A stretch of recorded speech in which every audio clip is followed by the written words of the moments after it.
अस्सलाम वालेकुम, मैं हूं इजाज शरीफ और आप देख रहे हैं क्यू न्यूज़। पाकिस्तान तहरीके इंसाफ में रोज़ाना की बुनियाद पे नए से नए लोग जो हैं वो शिरकत इख्तियार कर रहे हैं। नए से मुराद ये कि पाकिस्तान तहरीके इंसाफ के लिए वो लोग नए हैं, लेकिन वो दूसरी पार्टीज को छोड़ के पाकिस्तान तहरीके इंसाफ में शमूलियत इख्तियार कर रहे हैं। जैसा कि अभी पिछले दिनों भी मैंने कुछ आपको साथ साथ बताए थे, बावल नगर के थे, सिंध के थे, कोयटा के थे, और अभी जो है पाकिस्तान पीपल्स पार्टी के यूथ जो है वो सिंध के सीनियर रहनुमा नाइक बरोही साहब ने पीपल्स पार्टी को खैर बात कहकर पाकिस्तान तहरीके इंसाफ को बाकायदा ज्वाइन कर लिया है।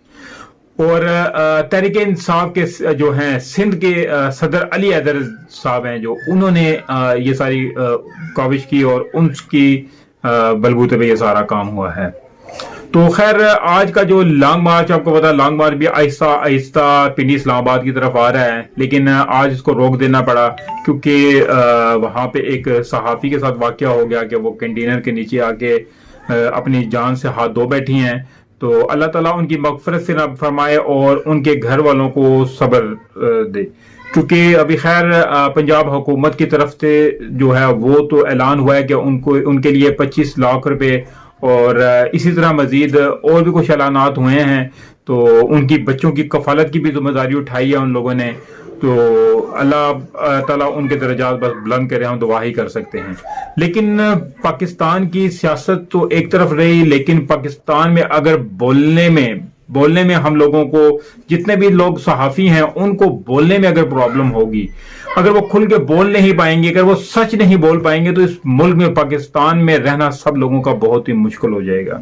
जिस तरह की यहाँ पे देख लें कि अरशद शरीफ का वाकया देख लें कि अरशद शरीफ को किस तरह यहाँ से निकलवाया गया, निकलवाने के बाद दुबई से निकलवाया गया, फिर वहां से किनिया में उनको मरवा दिया गया। मोहित पीरजादा और इसके बाद अब खास बंदे जो इमरान खान रियाज हैं जो पाकिस्तान को छोड़कर चले गए हैं। इमरान खान को अरशद शरीफ के घर में कुछ लोगों ने धमकी दी थी और उन्होंने कहा था कि हम आपको टांग पे टांग रख के चीर देंगे, और यही अल्फाज थे इमरान रियाज के अपनी वीडियो में। तो इसके ऊपर किसी ने कोई एक्शन नहीं लिया। जिस तरह कि अक्सर इमरान खान की तकरीर में इमरान खान कोई भी बड़ा सा अल्फाज बोलते हैं किसी भी अदारे के खिलाफ, बड़े अदारों के खिलाफ, तो एकदम से प्रेस कॉन्फ्रेंसेस हो जाती हैं, एकदम से कोई ना कोई बयानात सामने आ जाते हैं। तो इस पे क्यों नहीं रद्द अमल किया उन्होंने? मैंने एक विलोग पिछले विलोग में बताया भी था कि अगर ये एक मुकम्मल एक कमेटी बना दी जाए जो जिस किस्म की यानी कि बंदों को धमकियां मिल रही हैं, तो वो जहां से धमकियां मिल रही हैं, अगर ये बंदे झूठ बोल रहे हैं तो ये भी क्लियर हो जाएगा। अगर जो धमकियां दे रहे हैं तो उनको उठाया जाए और पूछा जाए वो धमकियां क्यों दे रहे हैं, तो ये सब मामला ठीक होंगे। लेकिन पता नहीं कि हमारे मुल्क को बेहतरी की तरफ लेके जाने के लिए कुछ लोग जो हैं वो बिल्कुल ही काहिल नहीं हो रहे हैं, क्योंकि उन लोगों की कोशिश है कि बस बिगाड़ बिगाड़ बिगाड़ बिगाड़। और कुछ साथियों से मुतल्लिक भी खबरें आ रही हैं कि जी वो मुल्क छोड़कर जा रहे हैं। तो यानी कि ये कह लें कि बहुत से सहाफी पाकिस्तान में रूपोश हो चुके हैं, मोबाइल बंद कर चुके हैं, बार बार अपनी जगह बदल रहे हैं। अब देखिए कि ये हमारा पाकिस्तान है, ये हमारा कायदे आजम का पाकिस्तान है, जो कायदे आजम ने हमें यह पाकिस्तान दिया था। हमारा पाकिस्तान तो ऐसा नहीं था। हमारा पाकिस्तान तो एक मुकम्मल एक मजबूत मुल्क था जिसको इतनी कुर्बानियां दे के हासिल किया गया था। और लोग खैर जिस तरह के बाहर वाले मुल्कों की मिसालें देते हैं, मैंने एक दफा पहले भी जापान की मिसाल दी थी, तो अभी भी मेरे जहन में एक जापान की मिसाल आ रही है, तो वो मैं आपको देता हूं, क्योंकि वजह यह है कि हम लोगों को दिल से मुसलमान और दिल से इंसान बनना चाहिए। जब इंसान बनेंगे तो हम एक अच्छे मुसलमान और कुछ भी एक अच्छे बन सकते हैं। सबसे पहले तो दिल को हमें इंसानियत की तरफ लेके आना पड़ेगा, दिलों को साफ करना पड़ेगा। मैं आपको एक बताता हूँ, एक छोटा सा वाकया है कि जापान के दारुल हुकूमत टोक्यो में जो है एक शख्स टैक्सी में सवार हुआ, तो उसको जुबान भी नहीं आती थी। तो वो खैर उसने उस टैक्सी ड्राइवर को बताया कि जी बस एक इंस्टीट्यूट का नाम लिया सिर्फ, तो वो खैर टैक्सी ड्राइवर समझ गया, तो क्योंकि टैक्सी ड्राइवरों का काम होता है। तो टैक्सी ड्राइवर ने उसको कहा जी, सर झुकाकर कहा जी सर प्लीज दरवाजा खोल दिया, बैठे हैं आप। तो इस तरह यानी कि उन लोगों का ये कल्चर है कि उनको टैक्सी ड्राइवर निकलते हैं और उनको बड़े अच्छे प्यार और अदब से उनको बिठाते हैं। खैर जब सफर का आगाज हुआ तो टैक्सी ड्राइवर ने मीटर ऑन कर दिया। थोड़ी देर के बाद उसने मीटर बंद कर दिया और फिर थोड़ी देर बाद यानी कि थोड़ी देर बाद उसने फिर दोबारा से ऑन कर दिया। तो वो मुसाफिर बड़ा हैरान हुआ, ये क्या कर रहा है मेरे साथ। इसने पहले मीटर को बंद किया फिर ऑन किया। तो खैर वो चुप करके बैठा रहा, नया बंदा था, उसको जुबान भी नहीं आती थी। तो जब इंस्टीट्यूट आया तो उसके इस्तकबाल के लिए लोग खड़े थे क्योंकि वो खास हस्ती थी।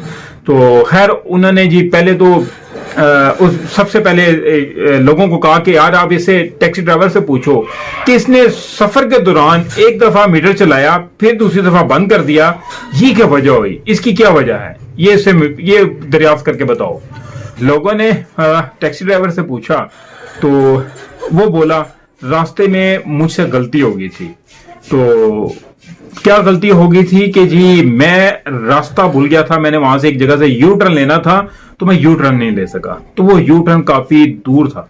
अब मेरी गलती के बाइस जो है वो कहता 2-2.5 किलोमीटर सफर जो है अजाफी यानी कि मुझे तय करना था। इस दौरान मैंने गाड़ी का मीटर बंद कर दिया जो मुसाफकत में मैंने अपनी गलती से बढ़ाई, यानी कि वो मैंने रास्ता जितना भी था वो मैंने अपनी मर्जी से बढ़ाया था।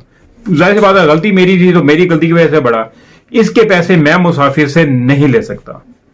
मेरा इस किस्सा सुनाने का मकसद यह है कि हम लोगों को इन चीजों से सीखना चाहिए। हम लोगों को अपने अंदर दिलों में एक अच्छा इंसान पैदा करना चाहिए जो हमारी ही गलती कोताहियों को पकड़े और उसके ऊपर अमल भी करवाए, तब जाके एक अच्छी कौम और एक अच्छे मुसलमान और एक अच्छे इंसान बन सकेंगे। नहीं तो हम लोग तो यूं ही बस लड़ते झगड़ते और पूरी दुनिया में मशहूर उड़ते रहेंगे। पहले भी मैंने एक दफा चुका हूं कि जापान के लोग ईमानदारी में नंबर 1 हैं और हम लोग जो अपने आप को मुस्लिम कहते हैं हम लोग ईमानदारी में 160वें नंबर पर हैं। तो हम लोगों को ये चीजें दूर करनी चाहिए, खुदारा ये दूर करनी चाहिए। यहाँ पे हक और सच का साथ देना चाहिए और हक और सच पे आवाज उठानी चाहिए और हक और सच को दबाने वालों को रोकना चाहिए, तभी जाके हम लोग एक अच्छी कौम बन सकेंगे और एक अच्छा इस मुल्क को बना सकेंगे, क्योंकि ये मुल्क हम लोगों ने बहुत ही ज्यादा कुर्बानियों के बायस हासिल किया है। इस वक्त हमारे हाथों से निकल गया तो फिर वापस लाना बहुत ही मुश्किल हो जाएगा। इसके साथ ही मुझे इजाजत दीजिए, मिलते हैं अगले व्लॉग में। तब तक के लिए अपना ख्याल रखिएगा। काइंडली जिस दोस्त ने अभी तक मेरे चैनल को सब्सक्राइब नहीं किया तो चैनल को सब्सक्राइब जरूर कर ले और बेल आइकन के बटन को जरूर दबा दें। अल्लाह हाफिज।